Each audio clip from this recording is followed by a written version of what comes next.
Olá, futuros portugueses! Esse é o canal Cidadania Portuguesa com Yasmin Mota. O objetivo desse vídeo é te explicar quem é que tem direito à cidadania portuguesa, como que funciona a cidadania portuguesa atualmente, quanto tempo que leva a cidadania portuguesa e mais ou menos quanto que você vai gastar com a cidadania portuguesa, tá? Para fazer a sua e de quem mais você precisar fazer na sua família. Observações importantes antes de você começar a assistir esse vídeo. Esse vídeo aqui vai discutir cidadania para descendentes de portugueses. Então, isso aqui é voltado para quem é filho, neto, bisneto, trineto e o que mais for de um cidadão português ou de uma cidadã portuguesa. Aqui não tem o objetivo de discutir nenhum caso de cidadania por tempo de residências, casos de judeus sefarditas e outros tipos de naturalizações que existem de cidadania portuguesa, beleza? Então, o que eu estou falando aqui, todos os dados, valores, como é que funciona, são voltados para descendentes. Se você já pesquisou cidadania portuguesa alguns anos atrás, talvez você tenha esbarrado em alguma questão burocrática e você não tinha direito. Mas eu quero que você saiba que em 2020 a lei da cidadania portuguesa mudou e ela ficou muito mais fácil, principalmente para as gerações mais antigas de portugueses, para quem tem portugueses mais antigos. O meu caso mesmo é de um português de 1876. Para vocês terem noção do quanto dá para você ir longe, dependendo do caso da sua família, tá? O que diz a lei da cidadania portuguesa? A lei diz basicamente: filhos e netos de portugueses originários têm direito à cidadania portuguesa. Mas o que diabos isso quer dizer para você, que é bisneto ou trineto que está assistindo esse vídeo aqui? É importante que você entenda, quando você está tirando cidadania portuguesa a partir de um português originário, que é em regra quem nasceu em Portugal, tá? A questão fica a seguinte: a partir do momento que um filho ou um neto da sua família recebe a cidadania portuguesa, tenha atribuída a cidadania portuguesa, ele se torna português desde o dia que ele nasceu. É assim que casos muito antigos de linhagens portuguesas são possíveis. Como eu falei, o meu caso é um português nascido em 1876. Ele é o avô da minha avó. Sim, o avô da minha avó. O que importa é se um filho ou um neto da sua linhagem está vivo ou não. Então, por exemplo, se o seu português é o seu bisavô, quem precisa estar vivo para o direito chegar até você é ou o filho ou o neto. Vamos dar um exemplo, que eu acho que fica mais fácil de entender com um exemplo. Se o português é o seu bisavô e o seu avô está vivo, o que você vai fazer? Você vai fazer o processo do seu avô como filho de português, depois vai fazer o processo do seu pai como filho de português, quando seu avô se tornar português, e depois você vai fazer o seu processo como filho de português também. Isso só é possível se todo mundo da linhagem está vivo. Vamos imaginar que o seu avô já é falecido. Esse é um caso muito comum e era o que impedia muita gente de fazer cidadania portuguesa, quando o filho já era falecido. Então, seu bisavô é o português, ele já é falecido. O seu avô é o filho desse português, ele já é falecido, só que o seu pai está vivo. O seu pai é o neto do português. Hoje, depois da mudança da lei de 2020, já é possível você fazer diretamente o processo do seu pai, sem grandes burocracias e sem diferenciação entre o direito de um filho e de um neto. Então você vai e faz o processo do seu pai como neto de um cidadão português, e o seu pai vai se tornar português, e depois você faz o seu processo como filho de um cidadão português. E assim você consegue transmitir o direito à cidadania portuguesa, geração por geração, de forma vitalícia e hereditária. É muito difícil estimar para você quanto tempo vai demorar o seu caso de cidadania portuguesa, tá?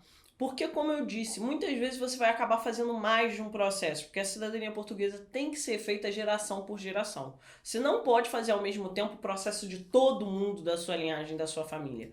Então, pode ser que o seu caso seja mais rápido ou mais demorado, dependendo de quantos processos você vai precisar fazer para chegar em você, ou se você vai fazer primeiro o seu processo para depois fazer o processo dos seus filhos e dos seus netos. Beleza?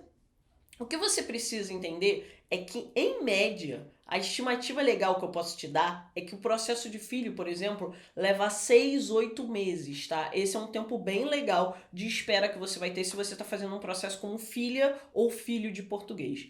Agora, processos de netos demoram 2, 3 anos. Por que isso acontece? Por que processos de netos são mais demorados? Porque processos de netos são mais complexos, exigem mais documentos e você tem que comprovar 2 gerações.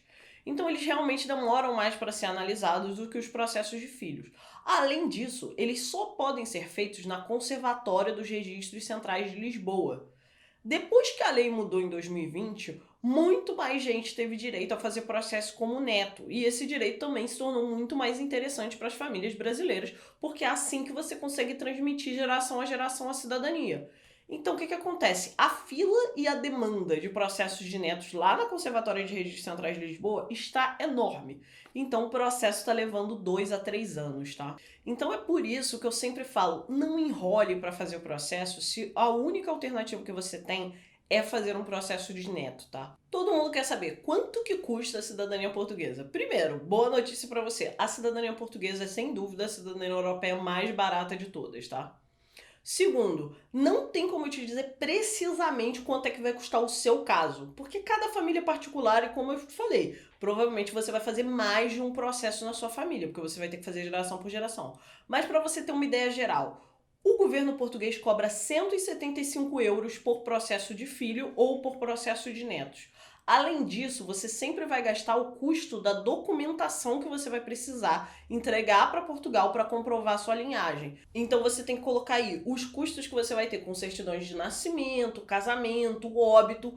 Em regra, na cidadania portuguesa, o que é exigido é apenas o nascimento. Mas, se você precisar incrementar o seu processo com casamento ou óbito, porque vai ser necessário para a comprovação da sua linhagem, você vai ter um custo um pouco maior. Só para você conseguir entender, os meus alunos geralmente gastam uns R$ 1.500 para fazer um processo como filho e entre 2.500 e 3.000 para fazer um processo como neto de português, tá? Isso já considerando os 175 euros. Se o câmbio melhorar, você vai gastar menos. Se o câmbio piorar, você vai gastar um pouco mais. E sempre lembrando, para quem não sabe, as certidões de nascimento, ou se você precisar de casamento de óbito, cada estado do Brasil tem uma tabela. Então eu não tenho como precisar o quanto você vai gastar com os documentos brasileiros. Para vocês terem uma noção, no Rio de Janeiro uma certidão de nascimento custa entre 150 e 300 reais, dependendo da antiguidade desse nascimento. No Pará, esses mesmos documentos, certidão de nascimento, custam na casa de 300 reais. Às vezes, quanto mais antigo for, deve chegar a 400, 450. Agora, no Mato Grosso do Sul, uma certidão de nascimento custa 50 reais, 60 reais. Então, assim, é bem diferente dependendo de qual estado a sua família é. Mas o importante é você conseguir os documentos necessários para comprovar a sua linhagem e você pode fazer um controle direitinho de quanto você vai ter gastado geração por geração do processo. E você pode fazer um processo de cada vez. Você pode fazer, por exemplo, primeiro o processo do seu avô, depois o processo do seu pai, depois o seu processo. Então, como você tem que fazer isso, você vai usar esse tempo aqui de planejamento financeiro para você conseguir fazer. Um processo de cada vez, um baque financeiro de cada vez, tá bom? Nesse vídeo aqui, a gente discutiu quem é que tem direito à cidadania portuguesa, como que você transmite esse direito geração por geração da sua família e como é que funciona essa transmissão para você conseguir transmitir esse direito pela eternidade, para todo mundo da sua família, transmitir para os seus netos, bisnetos, trisnetos e quem mais for nascendo aí, mesmo depois que você já tiver falecido. Se você está interessado nessa questão da cidadania portuguesa, já quer o passo a passo completo, já quer entender tudo que você precisa fazer, desde como você entende exatamente o caminho que você vai ter que fazer, você vai ter que fazer o processo do seu avô, do seu pai, etc. primeiro, e depois também vai ter que fazer o seu processo, tudo que você precisa, todos os documentos que vão ser necessários, como que você localiza esses documentos, como que você pede documentos no Brasil e em Portugal, como que você paga essa taxa de 175 euros, passo a passo completo, galera.